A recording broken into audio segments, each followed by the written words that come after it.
মুচমুচে মিনি বেগুনি বানানোর জন্য বেগুনগুলোকে ঠিক এরকম করে কেটে নিয়েছি।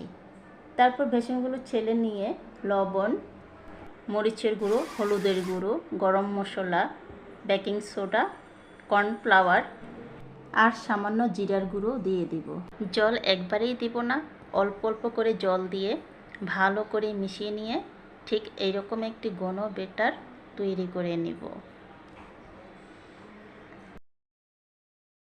এখন কেটে রাখা বেগুনগুলো একটু লবণ, মরিচের গুঁড়ো, হলুদের গুঁড়ো দিয়ে মাখিয়ে নিয়ে বেশি সময় রেখে দিব না।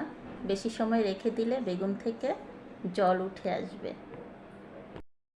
এখন তেল গরম করে বেগুনগুলো দিয়ে খুব তাড়াতাড়ি না করে চুলার জালটাকে মিডিয়াম হিটে রেখে ধৈর্য সহকারে বেগুনগুলো ভেজে নিলেই তৈরি হয়ে যাবে মুচমুচে ফুলকো মিনি বেগুনি।